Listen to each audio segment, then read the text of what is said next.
Mirai que, bueno, en principio, vamos contar un pouquinho por que a razón de estar aquí. Estou na antigo ponte medieval de Pontebora e parábame aquí neste entorno do río Lérez porque en pouco vai sufrir, se non evitan os veciños da zona, porque coido que a decisión política xa está tomada, un daño gravísimo. Pretenden facer nesta zona, sobre un enorme viaducto,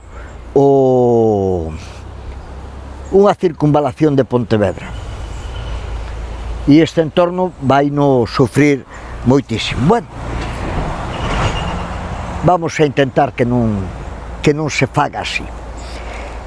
Fijarse que bonito é, que Tajamares, para lá xa non se pode pasar, isto está nun estado de abandono, pero quería contar un pouquiño da historia desta ponte. Esta ponte era a que unía Pontevedra hacia o Carballiño e, bueno, é singular, na entrada lá da ponte, por onde baixaba esta pista, hai un peto de ánimas moi curioso.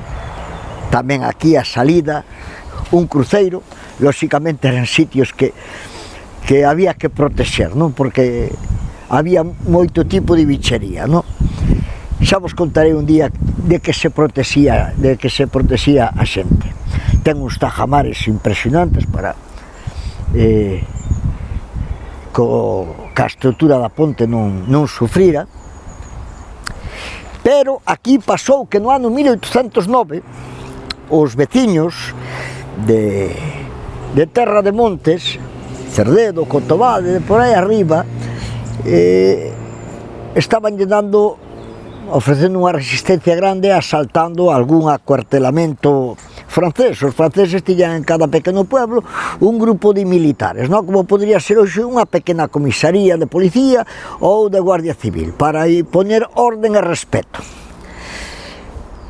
E os veciños dali, pois, de vez en cando iban atizando e causaronlle varias baixas a estes franceses. Vaite de que os franceses, que naquel momento tiñan o cuartel importante en Pontevedra, pois decidiron dar un escarmento, porque se estaba levantando o corral e un destacamento importante, un número importante de franceses. Eu creo que recordar que 500 soldados, 300 deles dragóns, é dicir, elementos que xa iban en caballería, pois partiron hacia o que era, podíamos dicir, Terra de Montes, cara a Carballiño, para atizar. Mira que estampa, que precioso é o ponte, de verdad, é bellísimo. Supoño que moitos de vós coñeceredlo. Bueno, estes franceses, os veciños daqui, que tamén querían aportar o seu e aportaban, dixeron, bueno, nós a un exército regular, ben adiestrado, ben armado, pois lóxicamente pouca pupa llevamos facer. Pero se algo temos os galegos ou os ciudadanos, cando temos necesidade, que agudizamos o inxenio, non? Entonces, parten estes homes, estes franceses, cara a Terra de Montes. Estes veciños daqui deixan pasar toda esa masa de ejército, non hai resistencia, lógicamente o ejército vai avanzando, e o servicio de inteligencia francés, como calquer ejército, isto está despejado, tira para diante.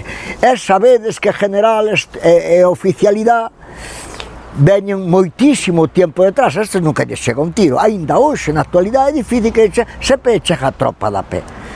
Entonces, vaite que aquí emboscan, fanlle unha emboscada, o que é a oficialidade francesa, hasta tal punto que mata unha chea deles, incluído o general. Lógicamente, ese ejército que había pasado para lá, faltan os oficiales e se ve obligado a recurrir. E aquí hai unha placa, curiosamente, por aquí andaban os ingleses tamén, como observadores, non nos botaron a man en nada, arreglámonos nos soliños, pero os ingleses andaban por aquí, andaba un general inglés, Lord Wellington, que aparece en moitos sitios deste episodio da historia de España, e este home deixa escrito que españoles dedicaos todos a imitar os inimitables galegos. Este home que vai relatando os acontecimientos da guerra dice isto, 4 homes aquí mal armados e lle pegan un golpe terrible aos franceses. Aquí está o que o Lord Wellington deixa escrito no seu cuaderno de guerra, porque estaba, eu creo que aprendendo máis que colaborando.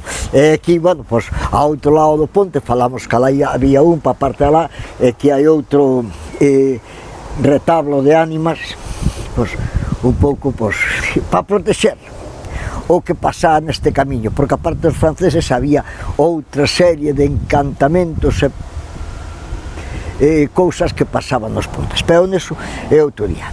Bueno, creo que xa me estou facendo. Ponte de Bora, algún chama a ponte dos franceses, eu quedome con Ponte de Bora, que é o noso. Chao, mirad, teño que contarvos un día porque a veces levo chalecos deste estilo, fijarse que cousa, pero un día vamos facer un traballo, mira, cámara de fotos, utensilios, máis utensilios, e como vai o peso moi repartido polo corpo, pois non é como andar coa mochila ao lombo ou tal. Hasta logo, chao.